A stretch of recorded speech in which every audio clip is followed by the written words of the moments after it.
Put a smile on your face when you're moving from place to place. Good morning. All right, good morning again and welcome back to the morning show here on Tobago Updates Television. I am your host, Lavion Cupid, and I am filling in for my boy Marcus this morning as we dive into sports. We just moved away a bit from Tobago October Carnival and also that short film by Wayne John that we are looking forward to.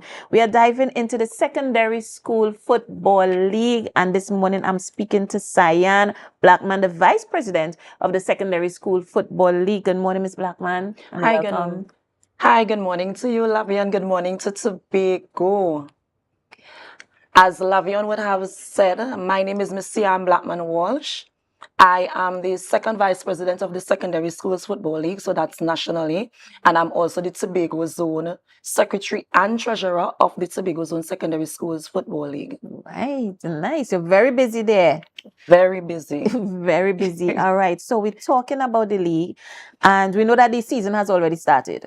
All right. So tell me a bit about venues and divisions. Right. So this year we have a total of 7 divisions in the championship. So we have the highest division, which is the Premiership Division. In the Premiership Division, we have 2 schools from Tobago, Signal Hill Secondary School and Speyside Secondary School as well. So they are representing Tobago in the Premiership Division. And just to interject a bit, those are the schools going to Trinidad. Yes, we go to Trinidad. So we have like approximately 8 home games. Right. So Signal Hill Secondary School will play their home games at the Bertil Sinclair playing field. That's at the school. And Speyside Secondary School will play their home games at the Speyside Recreation Grounds. So we have like, each team have like about 8 away games and 7 home games. So we'll travel to Trinidad like about 7-8 times depending on how the schedule runs. Right. So apart from the Premiership Division, we also have the Championship Boys and the Championship Girls Division. So the Championship Boys Division currently has a total of 5 schools. And the Championship Girls Division has a total of 7 schools participating. Then we also have the Form 1 boys. Form 1, we call that Form 1/under 13. So only boys who are in Form 1, 13 and under can play in that division. We also have what we call the under 13 girls as well. We have the under 15 girls. We have the under 14 boys and we have the under 16 boys. All right. And you just mentioned that in the championship division, we have 7 schools for girls and 5 for boys. So we have girls out there kicking tail. Kicking tail. We have girls out there kicking tail. Well, if we remember last year, Scarborough Secondary School girls would have won the national intercol title. Right. So Tobago has been doing very well on the football circuit where girls football is concerned. And I honestly think that where boys are concerned, we are actually improving. We are getting better. Yeah, that is so good. And the Premiership Division, is that the division that the scouts will look at? Yes, that is a division where they play at the highest level. Sportsmax, which is one of the sponsors of the league, they will do live broadcasting of the games. Actually, like this Saturday, the Signal Hill Secondary School will be traveling to Trinidad to play St. Mary's College at St. Mary's Grounds. Right. And that game will be broadcasted live by Sportsmax. And Speyside Secondary is going to travel to play against East Mucurapo Secondary. But Sportsmax have a schedule where they work out which games they broadcast and so that all the schools will have the opportunity to be shown, where they can be scouted, where they can be seen by the wider Caribbean, by the wider world, etc. All right. So as we have all these matches going on, any challenges where venues and officials are concerned, or is all of that covered? So far, it's a really smooth start. I must commend the Tobago Referees Association. They are really doing as much as they can to assist us. So in the beginning, when we thought that we would have had challenges, it's actually running quite smoothly, matches on time, referees showing up, so we have no issues with that. Venues as well. I had a meeting with the director of sports and he assured us that he's going to assist the schools with having their grounds prepared and marked for the games, and so far that as well has been going very well. Really good. I'm Really so happy good. to hear that. Very, Yes. very happy to hear that. All right. So even before we go into the standings, and you would have touched on the time of the matches. What time are the matches? Right. So initially the matches were 3:30, Right. but we realized that the sun is so hot at 3:30, so we have adjusted the times to 4 p.m. Right. So now the games, which would normally be at 3:30, are now played at 4 p.m. And even like yesterday, my girls had a game in Roxborough, and I still found that the 4 o'clock sun was so Hot. Yes, hot. because the heat spell, I think, is most critical between 10 a.m. and 4 p.m. Yes, and I think last night I saw the meteorological services sent out a bulletin of a yellow alert for heat.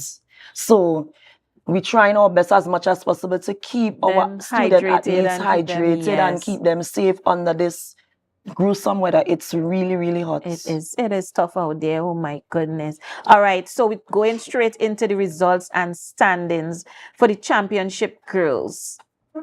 Right, so the championship girls right now, it is Signal Hill Secondary School have played 3 matches and have won all 3 matches thus far. So Because they the are girls on the leading. hill.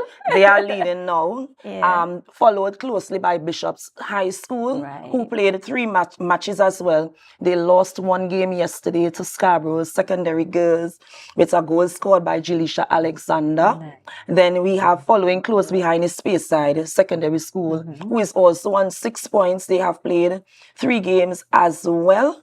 And then those 3 schools on 2 points have been on a bye. So they will eventually catch up to the other teams as they go on a bye.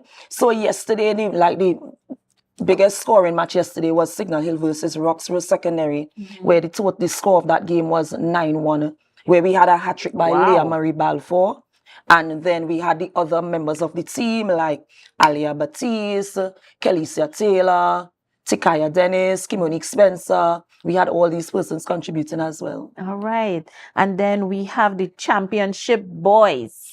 Right, so leading the championship boys at this time, I think it's Scarborough Secondary School. Yes, I'm correct. They have played 2 games and won their 2 games thus far, followed closely by Pentecostal Light and Life, who have played 1 game and won that 1 game. And Bishop's High School followed in 3rd place with playing 1 game. They drew that 1 game against Mason Hall Secondary, where I think they were 3-0 down.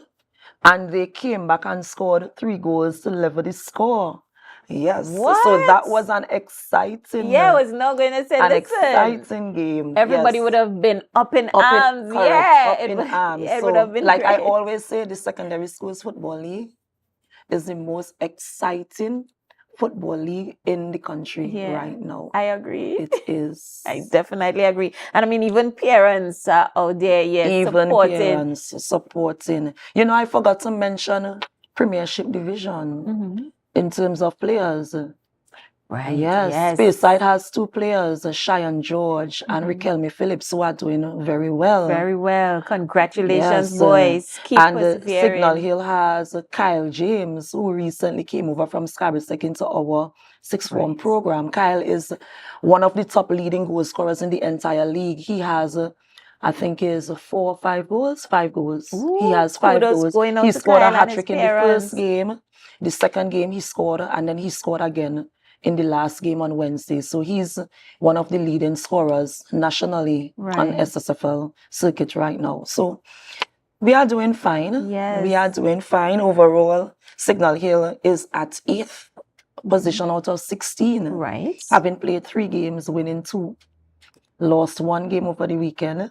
Speyside well. drew their first game against Malik Secondary School, but they were unable to secure a victory. So we are hoping that when they travel to Trinidad this weekend, both teams actually will secure a victory for our schools, and also we are representing Tobago at large. Yeah. And it's always good to see our boys down there. I mean, there are some schools that you hear every year, like the St. Benedict's and the St. Anthony's, and to see our boys down there in Trinidad keeping up and right up there. I mean, what they are producing is right up there. Kudos going out to their parents, to their coaches, to SSFL, and any other sponsors that you want to mention. This year our sponsors are Sportsmax, we have Sportsmax, we have Shell, we have NGC, we have Coca-Cola, and we also have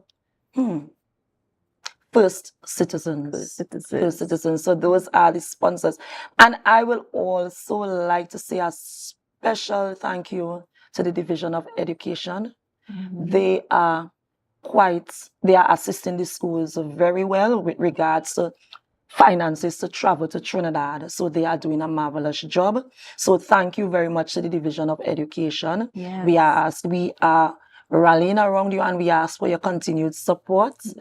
And we also say thank you to the National Secondary Schools Football League body. They are also assisting us as much as we can, as much as they can. So we are very grateful, and we are hoping that we will be able to go through the entire season playing all our games, despite the fact that we may be having a bit of a challenge with flights to go and come for the game. So like this weekend is a kind of a hectic one. So we may have to turn to Port Authority for assistance, at least to the teams to come back up in the event that we go to get tickets to go down.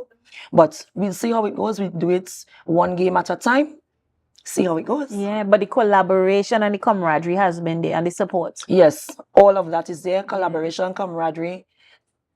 Support, marvelous. Yes, everything. It's amazing. It's amazing. I'm happy to hear that. So before we close off, Ms. Blackman, is there anything that you want to add? Anything you want to say to Tobago out there? Anything you want to say to parents, viewers? Okay, I just like to say to Tobago out there, please follow our Tobago Zone Secondary School Football League Facebook page.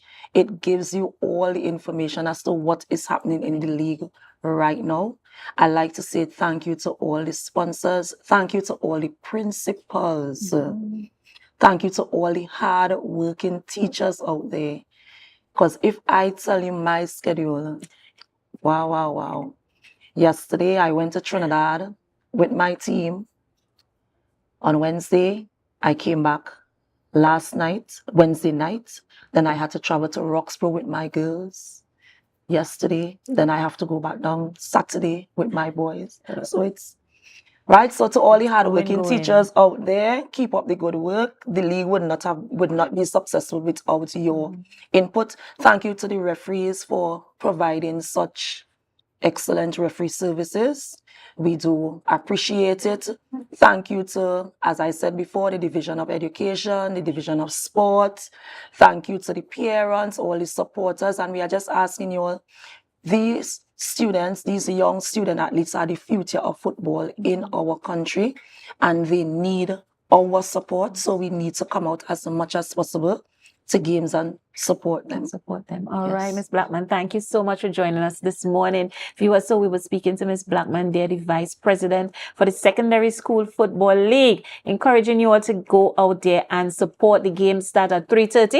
Yes, 4 p.m. At 4 p.m. Yes. 4 p.m. The game starts at 4 p.m. So go out there, buy yourself a bottle of water and sit down and cheer them on any side. It doesn't matter. They need our support. Sport is definitely, and it has been proven to be one of those things that keep our youth away from crime, because that sporting discipline, it keeps them, or keeps reminding them to take care of their bodies. They stay away from drugs. They have something to look forward to. So definitely they need our support to let them know that we love and we support them always. All right. So it's been a packed show here at Tobago Updates Television, the morning show. But before you go, I want to remind you to stay tuned for tonight at 8 p.m. All right. We have Entertainment Central with yours truly, Lavion. Of course, your host, one and only.